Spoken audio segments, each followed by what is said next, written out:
Tidak. Kemangi! Kemangi! Kemangi! Kemangi! Kemangi! Tidak usah disusun.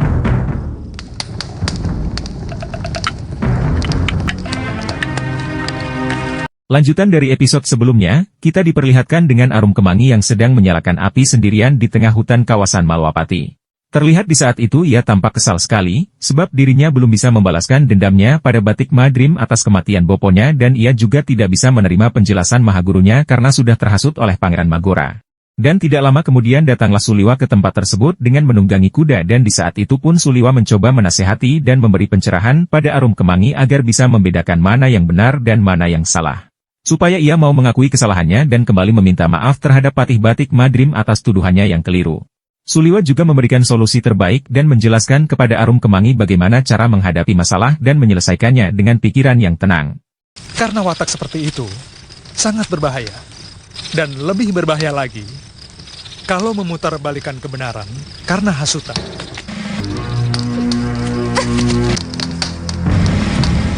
Kemangi. Dan di keesokan harinya, di Malwapati terlihat Patih Batik Madrim bersama dengan beberapa prajuritnya sedang memandikan ayam peliharaannya. Tidak lama kemudian salah seorang prajurit penjaga pun menghadap dan memberitahukan bahwa ada seorang gadis yang hendak menemui sang patih di halaman istana kepatihan. Dan ternyata setelah ditemuinya, ternyata gadis tersebut adalah Arum Kemangi yang mengatakan permintaan maafnya atas tuduhannya dan kesalahan yang telah diperbuatnya kepada Patih Batik Madrim karena telah lancang menyerangnya secara brutal. Ia pun juga menjelaskan alasannya. Mengapa dirinya menjadi sadar akan jalan kekeliruannya, sehingga Batik Madrim sebagai orang yang bijak di saat itu pun yang melihatnya menjadi ulas asih dan langsung memaafkan Arum Kemangi di hadapannya. Kamu bisa menjadi orang besar karena kamu berani mengakui kesalahanmu. Siapa nama lengkapmu? Arum Kemangi, Gusti. Berdiri. Aku sudah memaafkan kamu. Terima kasih, Gusti. Dan di sisi lain, setelah semalam Suliwa menasehati Kemangi kini ia pun berkumpul dengan Nyai Sintawati dan Bongoh menceritakan tentang pertempurannya melawan Durgandini tempo hari di mana ia bisa merapal aji rengkah gunung yang sama sekali tidak pernah dikuasainya. Dan dengan ajian rengkah gunung tersebut dirinya pun terlibat baku hantam dengan serangan Durgandini sehingga membuat si nenek peyot itu pun terpental jauh dan terluka sangat parah.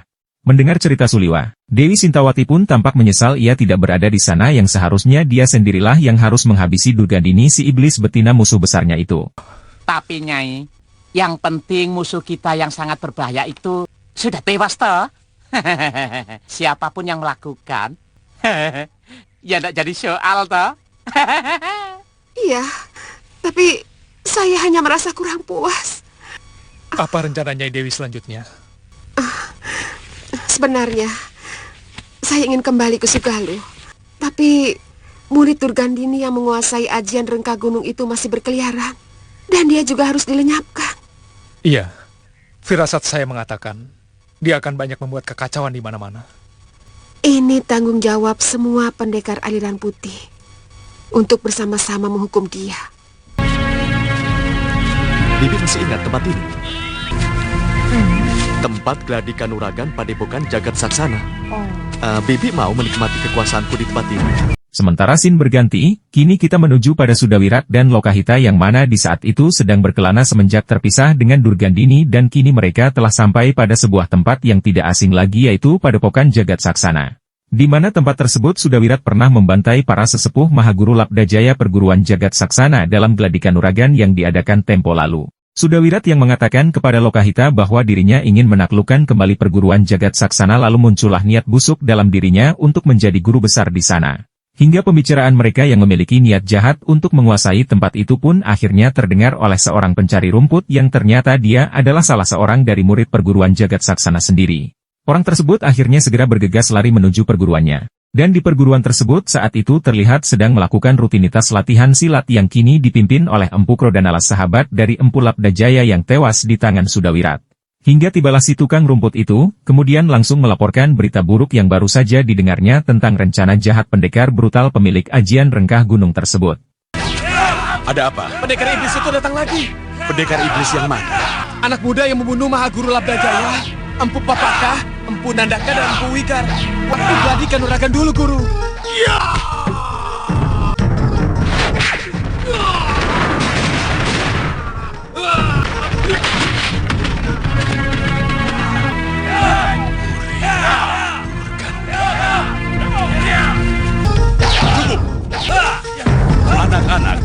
terjadi sesuatu dengan diriku, lebih baik kalian menyingkir dari sini. Aku cuma minta salah satu dari kalian.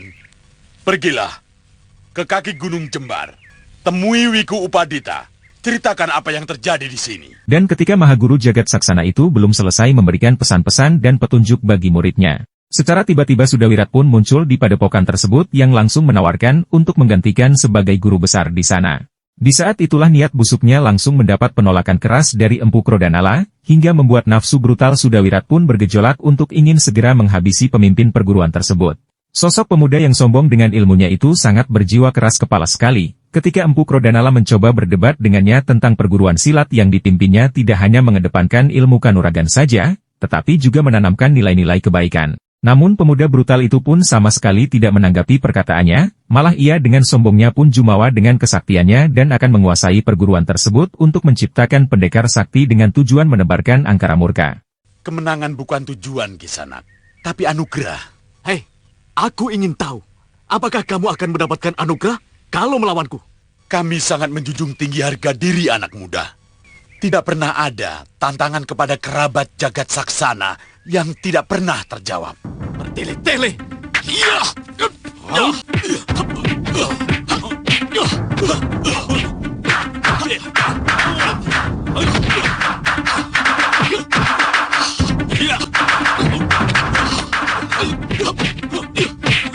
Pada akhirnya pertarungan pun tak dapat terelakkan lagi. Sudawirat yang menyerang Empu Krodanala pun sedikit bermain-main dengan ilmu malih rupanya yang merubah dirinya menjadi tongkat dan langsung menghajar Empu Krodanala. Malih rupa.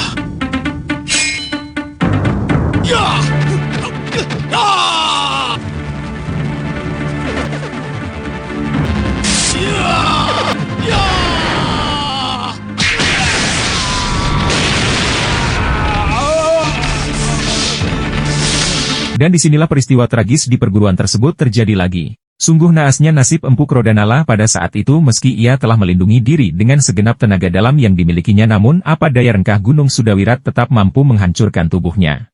Sehingga membuat pimpinan perguruan Jagat Saksana itu pun harus berakhir tewas secara mengenaskan di tangan pemuda brutal tersebut. Kemudian di saat itu juga Sudawirat pun langsung mendeklarasikan kepemimpinannya dan mengambil alih perguruan dengan mengancam murid-murid Jagat Saksana agar mau mengikuti perintahnya. Akan tetapi ternyata murid-murid perguruan tersebut justru melakukan penolakan dan langsung menyerang Sudawirat untuk membela perguruan mereka agar tidak dikuasai pemuda kejam tersebut.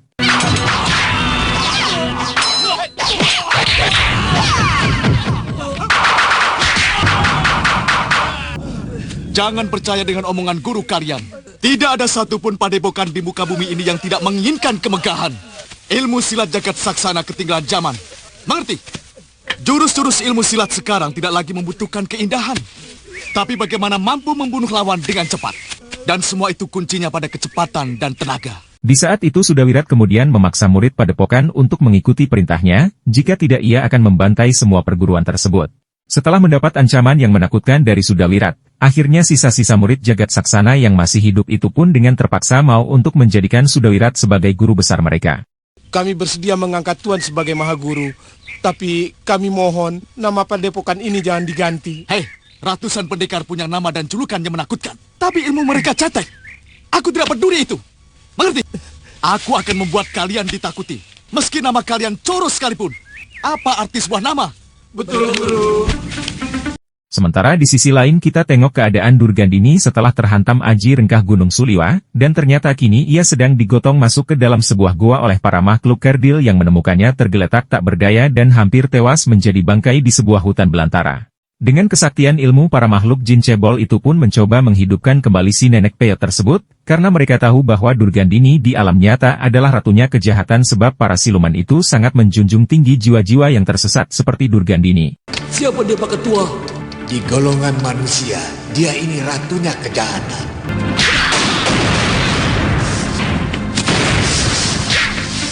Ngerti?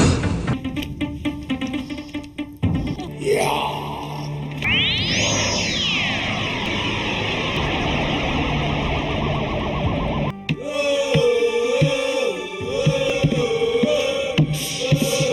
Setelah menyatukan kekuatannya dan membasuh Durgandini dengan ramuan ajaib, para siluman cebol itu pun akhirnya berhasil membangkitkan kembali Durgandini hanya dalam waktu sekejap saja. Durgandini yang telah terbangun pun kaget bukan main, karena tiba-tiba saja tubuhnya yang penuh luka bisa kembali normal seperti sedia kala tanpa rasa sakit sedikit pun.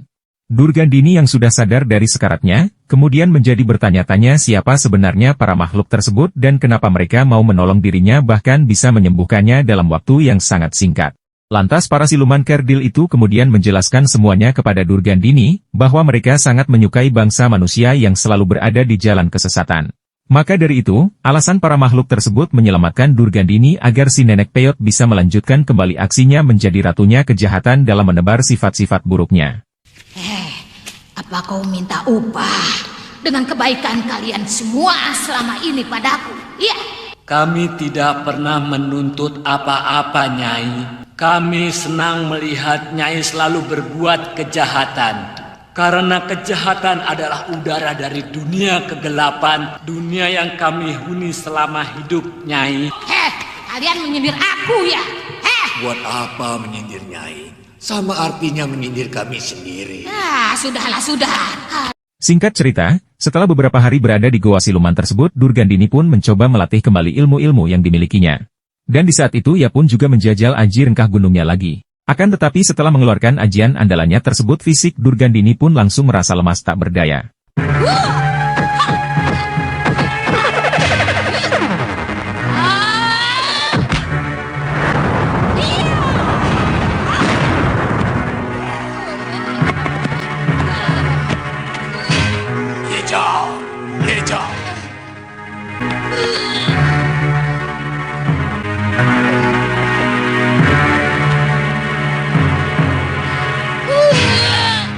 Durgandini pun kemudian digotong kembali ke dalam goa oleh para siluman tersebut, dan diobati lagi oleh mereka dengan ramuan ajaibnya. Setelah sadar kembali, si iblis betina itu tiba-tiba melihat seperti ada sosok Pangeran Suryapati dengan wajah yang masih muda di hadapannya. Dan sesaat kemudian, berubah menjadi roh Pangeran Suryapati yang sudah tua dan berjenggot putih yang langsung memberikan ancaman padanya. Supaya ia segera melepaskan aji rengkah gunungnya. Ilmu yang telah dicurinya dari Goa Watu Tilem tempat pertapaan Eyang Suryapati. Di saat itulah Durgandini seperti mengalami mimpi buruk, yang seolah-olah seperti nyata ia rasakan sembari berteriak ketakutan mendengar ancaman tersebut sehingga para makhluk cebol itu menjadi kebingungan karena tidak mengetahui sebabnya.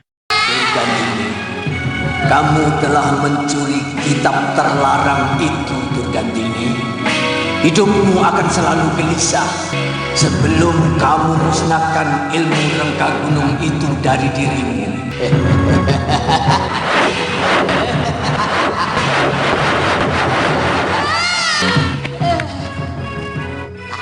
Tidak bisa menyentuhku, Suryapati. Kamu tidak bisa menyentuhku karena kamu sudah mati. Untuk sementara, sebaiknya Nyai jangan menggunakan ajian yang menyerap tenaga dalam terlalu berat. Di sisi lain di kerajaan Malwapati yang mana pada malam itu terlihat Ratri Pramudita sedang bertanya kepada para prajurit penjaga tentang keberadaan adiknya yang bernama Arum Kemangi. Para prajurit itu pun kemudian langsung mengantarkannya ke tempat Suliwa, karena yang mereka tahu Arum Kemangi adalah sahabat Suliwa. Akhirnya di saat itulah menjadi awal pertemuan pertama antara Suliwa dan Ratri Pramudita, sosok wanita cantik nan mempesona dengan bodi yang oke juga. Dan tampaknya mereka juga saling mengagumi satu sama lain. Entah apa yang ada di dalam hati mereka sepertinya muncul benih cinta pada pandangan pertama.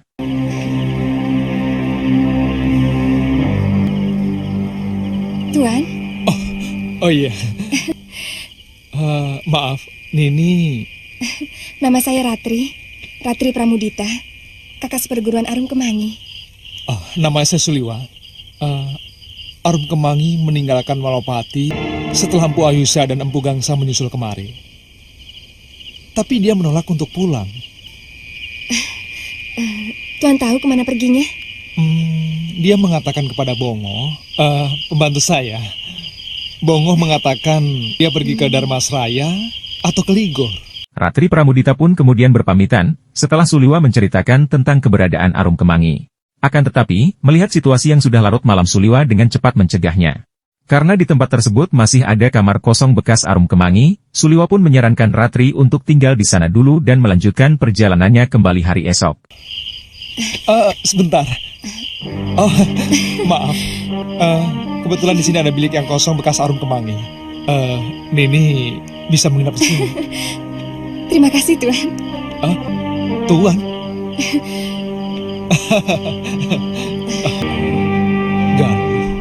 Sementara itu scene berganti. Terlihat pria mitra dan Padmasari yang mana pada saat itu sudah sangat lama sekali mengembara untuk mencari Pawana anak mereka berdua. Dan di hari itu juga, akhirnya mereka melihat Pawana di sebuah hutan ketika sedang berburu karena ada sosok kakek tua yang memanggil-manggil nama anaknya tersebut hingga membuat mereka pun menjadi sangat penasaran untuk mencari tahunya.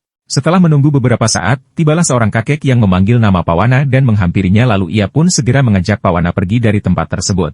Setelah mengintai dari balik pohon, akhirnya mereka berdua pun mengetahui ternyata orang tersebut adalah Sudamani. Pria mitra yang melihat semua itu pun menjadi sangat murka, karena ternyata penculik Pawana selama ini adalah Sudamani, orang yang sangat dibencinya karena telah membunuh Kalawardana Bopo pria mitra. Di saat itulah mereka pun kemudian langsung mengikutinya dari belakang, hingga sampai di kediaman gubuk kecilnya dan Padmasari pun langsung memanggil anaknya tersebut. Pawana! Pawana! Biung! Bopo! Ternyata kamu Sudamani. Kamu telah menculik anakku. Rupanya kamu sengaja mau menghancur leburkan keluargaku. Dulu kamu membunuh ayahku dengan tipu daya busukmu, Sudamani. Biung, Bopo! Pawana! Nanti dulu, Biung. saya bukan ingin menculik anakmu. Pawana! Saya malah ingin menyelamatkan ketika mau dibunuh oleh Sudawira dan Durgandini. Pawana. Pada akhirnya pria mitra pun menjadi sangat marah dengan murkanya segera menghajar Sudamani. Karena ia merasa ditipu olehnya beberapa tahun yang lalu setelah ia mengampuni ayahanda Sudawira tersebut yang hampir saja ia bunuh di saat itu. Pria mitra yang sudah geram itu pun kini berkata tidak ingin mengampuni nyawa Sudamani lagi, karena begitu banyak dosa yang telah diperbuatnya kepada keluarga pria mitra. Ia pun langsung mencabut pedangnya dan ingin membantai tubuh Sudamani tanpa ampun, akan tetapi di saat itulah Pawana tidak ingin kehilangan sosok kakek tua yang selama ini telah merawatnya.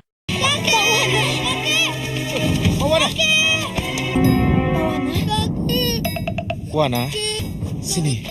Dia yang telah menculik Wana, sehingga kita terpisah. Tidak, Bopo. Kakek tidak jahat. Kakek yang menghibur Wana setiap hari. Kakek yang mengajari Wana ilmu silat. Tapi Wana, dia telah membunuh eyangmu. Dia juga telah membunuh seluruh murid Eyang Paron Wajah. Bukan! Bukan kakek! Yang itu adalah perempuan tua jelek dan satu pendekar muda. Bukan kakek, Bopo. Bukan kakek. Wana, tapi perempuan jelek itu